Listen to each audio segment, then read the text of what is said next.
Ladies and gentlemen, welcome to the Great Songs Through the Ages Festival. Here to perform the beautiful Frank hymn, Panis Angelicus. Please welcome to the stage, Knut.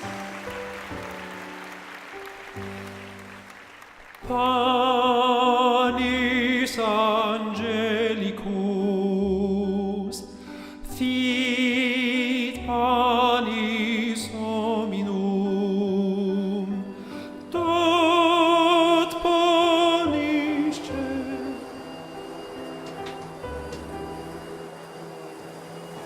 Therese, what are you doing? Sorry. We have to clean the stage, for safety reasons. But don't let me interrupt. Keep going.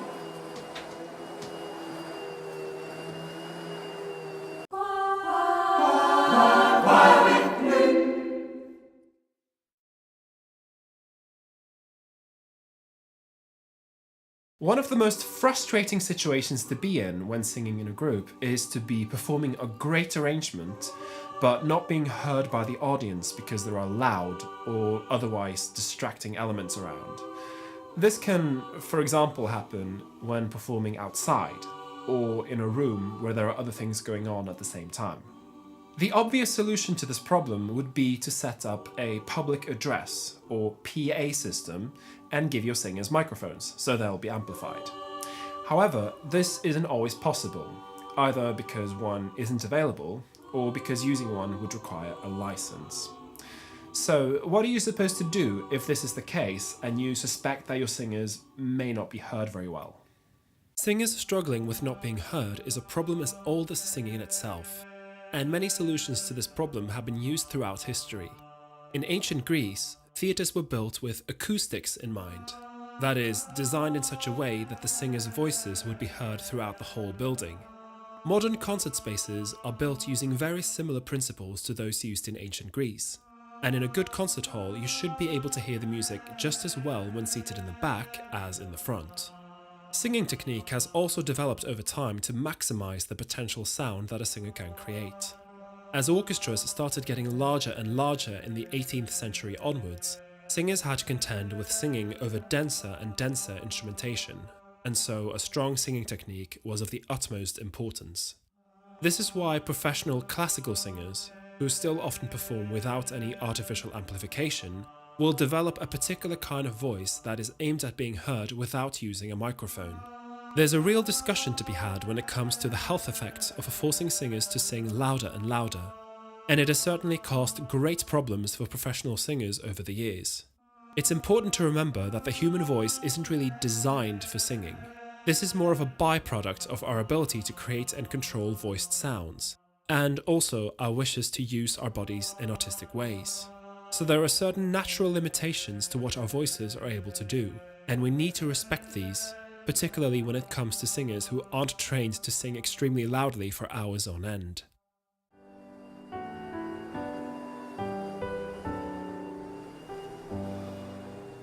Panis Angelicus. Hello? Yeah, good. How are you? Yeah. No, great. Sorry. We're just clearing the stage for the show. Sounding fantastic. Fantastic! Therese, Oh, hang on a second. What? could you not do that right now? Oh, sure, fine. I mean, it's only your agent, but I guess she's not that important. Bye.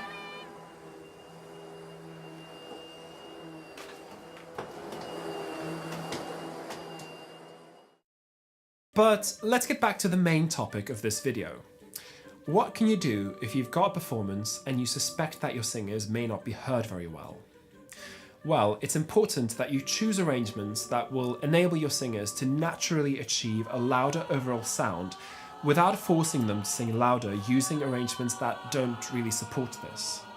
Even if your choir or a cappella group always uses a PA system, it's worth thinking about whether your arrangements could work without amplification, as you'll be surprised at how often technical problems can ruin a performance. While this is usually completely out of your control, you'll appreciate having prepared for these situations when they inevitably turn up. Anyway, here's a few things to look out for, and some tips on how to design an arrangement that will work in noisy surroundings. 1. Avoid quiet songs, or songs with tricky rhythms. This is kind of obvious, but it's definitely the first thing to watch out for.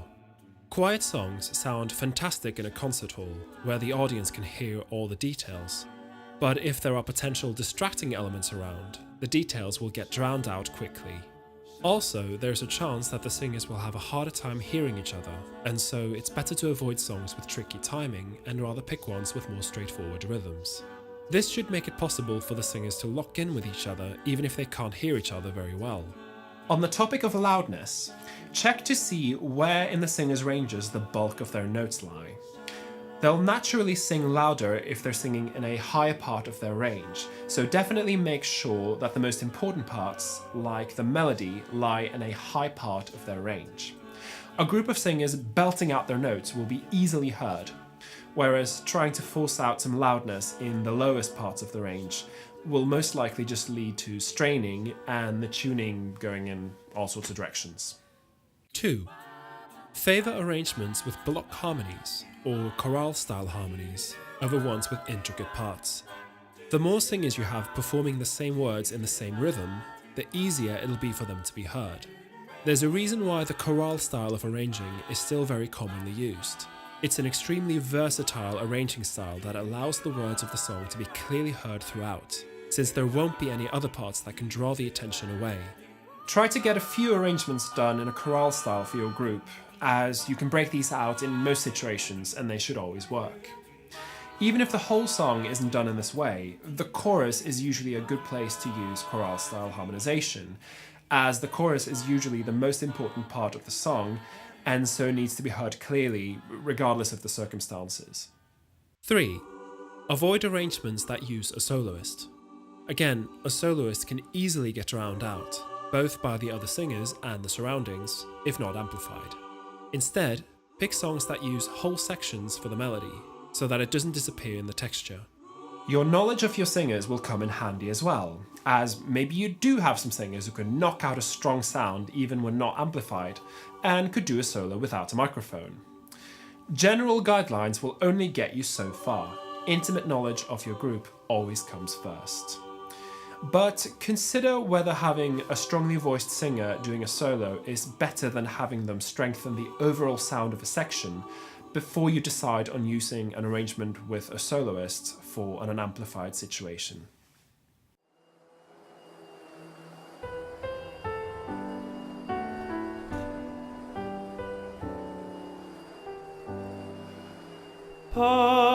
Panis Angelicum.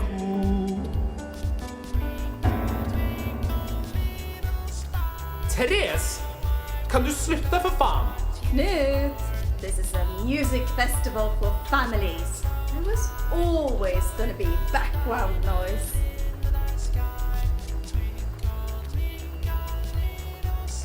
I guess that's a fair point.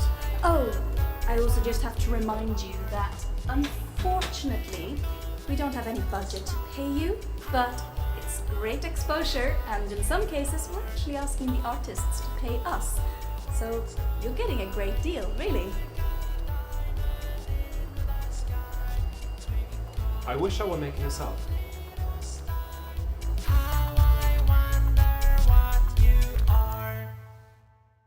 Finally, and most importantly, be aware that there's only so much you can do in loud situations. If the group is expected to create a big sound when this just isn't viable, it might be better to pass on the gig and look for something else. Naturally, a client who isn't a musician might not have a deep understanding of how sound or singers work, and so they may have some ideas about what is achievable that unfortunately are out of proportion. Be upfront about exactly what your group can and can't do, and request amplification if this is needed, so your singers won't ruin their voices by trying to sing louder than they should. So, those are some tips that should help you with performances in noisy surroundings. With the right preparations and precautions, your group should be able to manage if put in less than ideal situations. Though, always remember what they excel at and try to not put them in a situation where they'll just struggle. As usual, leave me a comment if you have any questions and share this video with your friends if you think they'll find it useful. And I'll see you next time. La